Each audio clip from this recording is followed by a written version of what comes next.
Hello दोस्तों, नमस्कार। SM किसी चैनल में मैं आप सभी लोगों का दिल से बहुत बहुत स्वागत करता हूं।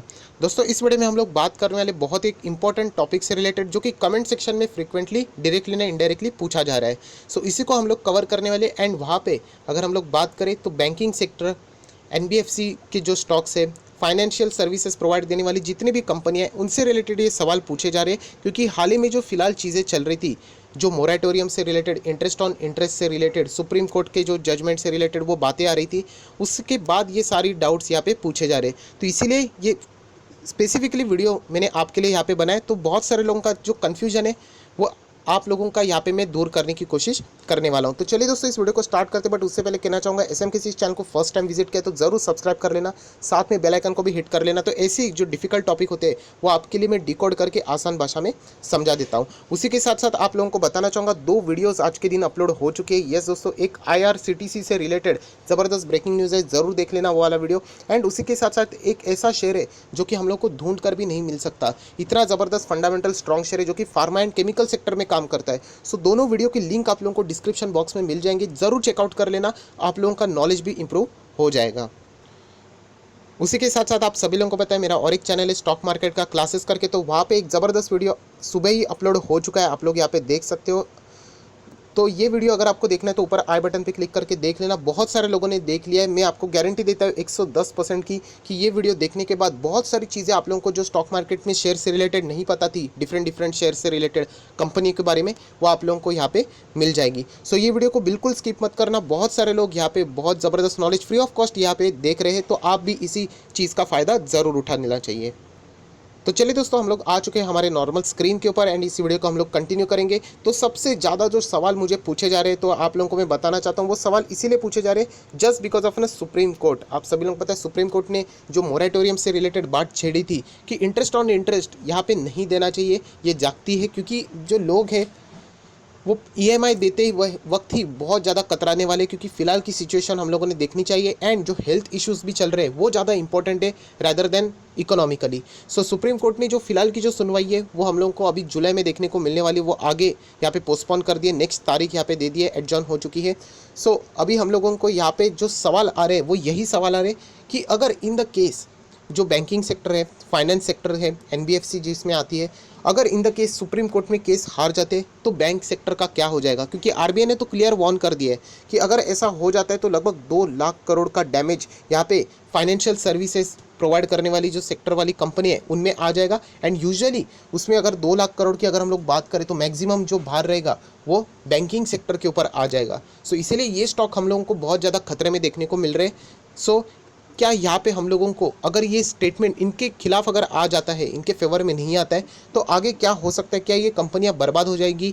तो इसी से रिलेटेड बहुत सारे लोग पैनिक में एंड जो बार बार मुझे कमेंट कर रहे हैं, इसीलिए मैंने आप लोगों के लिए ये वीडियो बना के पेश कर दिया है।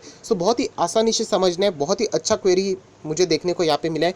तो आप लोग देख सकते हैं, जो फिलहाल की जो सुप्रीम कोर्ट की जो बात चल रही है, बैंक सेक्टर को इम्पैक्ट करने वाली है, फाइनेंशियल सर्विसेज को इम्पैक्ट करने वाली है। बैंक की अगर हम लोग बात करें, पीएसयू एंड प्राइवेट, ये चारों के चारों यहाँ पे आ जाते हैं। तो आप सभी लोगों को पता है कि यहाँ पे जो फिलहाल की बातें की जा रही है कि इंटरेस्ट ऑन इंटरेस्ट अगर वो यहाँ पे कट किया जाता है तो पूरा जो भार रहेगा, पूरा जो कॉस्ट रहेगा, वो इन्हीं को यहाँ पे बेयर करने को पड़ने वाला है। तो क्या इसमें नुकसान होगा? यस, 110% नुकसान तो हो ही जाएगा, बैंक का हो जाएगा, फाइनेंशियल सर्विसेज का हो जाएगा। बट यहाँ पे हम लोग बात कह सकते हैं, यहाँ पे जो फंडामेंटल स्ट्रॉन्ग कंपनीज है, अगर आप उन्हीं में रहते हो, जो कि मैं हमेशा आप लोगों को बात करता हूँ, तो वहाँ पे आप लोगों ने कोई टेंशन लेने की ज़रूरत नहीं है। अगर आप सभी लोगों को पता है, मैं बार बार आप लोगों को कौन से स्टॉक बताता हूँ, वही अगर आप उसमें, तो टेंशन की बात नहीं है। अगर बैंकिंग सेक्टर की मैं बात करूँ तो यस, मैं बाकी किसी भी बैंक की गारंटी नहीं दे सकता, बट इतना मैं ज़रूर कह सकता हूँ, अगर आप बैंकिंग के लिए जाते हो तो एटलीस्ट एचडीएफसी बैंक का शेयर अगर आपके पास है तो कोई भी टेंशन की ज़रूरत नहीं है। इनफैक्ट मैं हमेशा आप लोगों को कहता हूँ, ये जब भी 1000 के नीचे आ जाता है, आप लोग बाय ऑन डिप्स की स्ट्रैटेजी अप्लाई कर सकते हो। ऊपर जाता है तो शॉर्ट टर्म के लिए भी मुनाफा यहाँ पे कमा सकते हो। तो ये बैंक अगर आपके पास है तो कोई टेंशन की बात नहीं। इवन दो सुप्रीम कोर्ट का जो डिसीजन रहेगा, स्टेटमेंट रहेगा, अगर ये बैंक के फेवर में नहीं आता है, फिर भी ये यहाँ पे एचडीएफसी बैंक के लिए ज़्यादा लॉन्ग रेंज के लिए नुकसान नहीं पहुंचा सकता, क्योंकि बैंक बहुत बड़ी है। ये बात आप लोगों ने यहाँ पे ज़रूर नोट डाउन करना चाहिए। उसके बाद आईसीआईसी बैंक, इसका भी ज़्यादा नुकसान नहीं होगा, क्योंकि ये भी बहुत ही इमर्जिंग बैंक है। कोई टेंशन की बात नहीं, अगर आपके पास आईसीआईसी बैंक है तो टेंशन लेने की बात नहीं है, आप लोग ज़रूर उसको यहाँ पे होल्ड कर सकते हो। उसके बाद अगर हम लोग बात करें तो कोटक महिंद्रा बैंक, यस कोई टेंशन की बात नहीं, अगर आपके पास ये भी बैंक है सो बिंदास आप लोग यहाँ पे होल्ड रख सकते हो। सो ये मैं बता रहा हूँ कि अगर वो डिसीजन फेवर में नहीं आता है तो ऑब्वियसली हम लोग को गिरावट तो ज़रूर देखने को मिलेगी, इसमें कोई शक की गुंजाइश नहीं कि गिरावट तो सारे बैंक्स में होंगे। फाइनेंशियल सर्विसेज के जितने भी स्टॉक है उनमें गिरावट हो जाएंगे क्योंकि उनके फेवर में वो डिसीजन नहीं रहेगा। तो बट यहाँ पे जैसे मैंने कहा कि गिरावट हो जाने के बाद जो कमबैक करने वाले स्टॉक रहेंगे उनमें अगर आप कंटिन्यू करोगे, जो कि अभी मैंने आप लोगों को बैंकिंग के बताए और भी कुछ स्टॉक बताने वाला हूँ, तो आप लोगों ने टेंशन लेने की ज़रूरत नहीं है।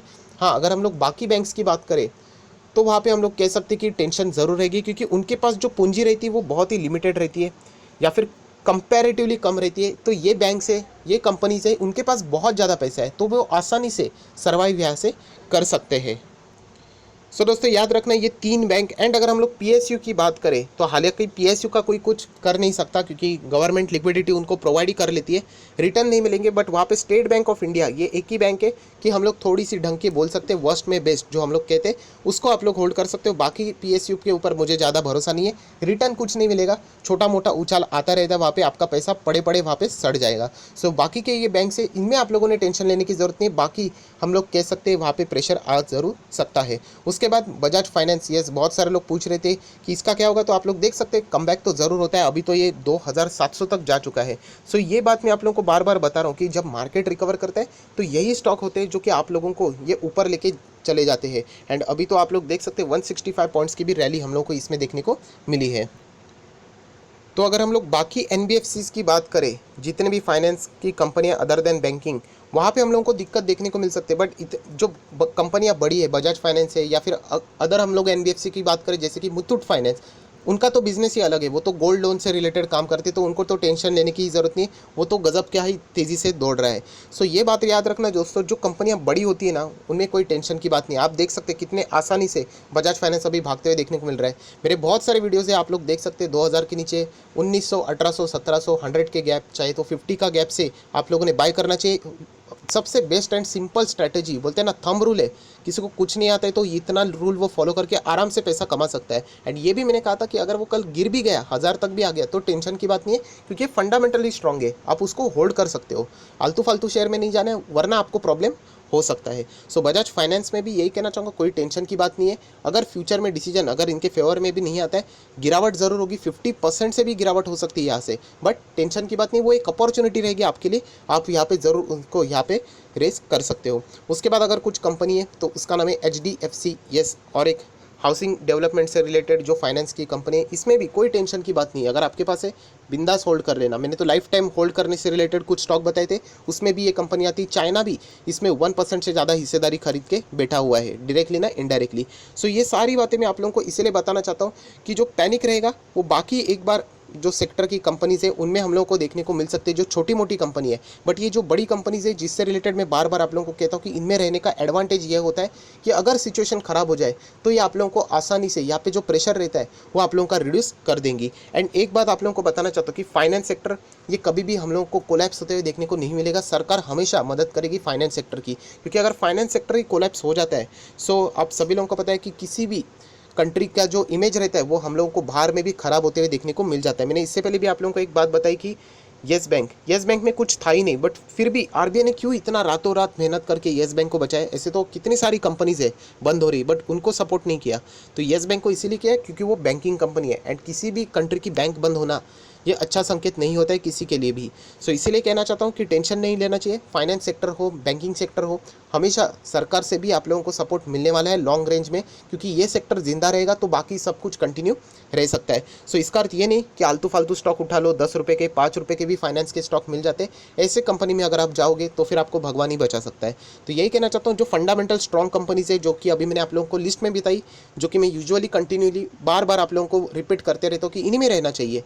तो ऐसे स्टॉक में अगर आप हो तो कोई टेंशन की बात नहीं। इवन दो कल वो स्टॉक वहाँ पे गिर भी जाते तो मेरा स्टेटमेंट वही रहेगा कि आप लोगों ने क्या करना चाहिए, लॉन्ग रेंज के लिए उनमें होल्ड ही रखना चाहिए, या फिर बाय ऑन डिप्स की स्ट्रैटेजी अप्लाई करके आप लोग वहाँ पे एवरेज कर सकते हो। अच्छा खासा मुनाफा ज़रूर मिलेगा जब मार्केट ऊपर जाएगा। तो ये आप देख सकते हो जितने भी शेयर्स है हम लोग को अच्छे खासे रिटर्न होते हुए देखने को मिल रहे हैं। तो जितने भी लोगों के जो क्वेरीज थे कि अगर सुप्रीम कोर्ट का जो डिसीजन इनके फेवर में नहीं आता है तो क्या वो बर्बाद हो जाएंगे, तो बिल्कुल भी नहीं। जो फंडामेंटल स्ट्रॉन्ग शेयर में रहेगा उसको कभी भी टेंशन लेने की ज़रूरत नहीं है, आगे कुछ भी हो जाए। ये बात आप लोगों ने अपने दिमाग में फिट ज़रूर करनी चाहिए। थोड़ा सा थियोरी टाइप टॉपिक था, इसीलिए ज़्यादा वक्त लगा आप सभी लोगों को पता है समझाने के लिए, तो थोड़ा सा आप लोगों को बोर भी हुआ होगा, बट कोई बात नहीं। जो इम्पोर्टेंट जो मैं चीज़ आप लोगों तक डिलीवर करना चाहता था, मुझे ऐसा लगता है कि आप तक वो पहुंच चुकी होगी। तो ज़रूर इस वीडियो को लाइक करके बता देना कि आप लोगों को ये वीडियो कैसे लगे। दोस्तों को सब्सक्राइब भी यहाँ पे कर देना, एंड उसी के साथ साथ बेल आइकन को भी हिट कर लेना। एंड अगर इस चैनल में फर्स्ट टाइम विजिट किया है तो ज़रूर आप लोगों ने इसको सब्सक्राइब करके बहुत सारे लोगों के साथ शेयर भी ज़रूर करना चाहिए। कमेंट सेक्शन में भी मुझे बता देना वीडियो आप लोगों को कैसा लगा। So that's it, thank you very much दोस्तों, we will be meeting in next video. तब तक के लिए बाय बाय।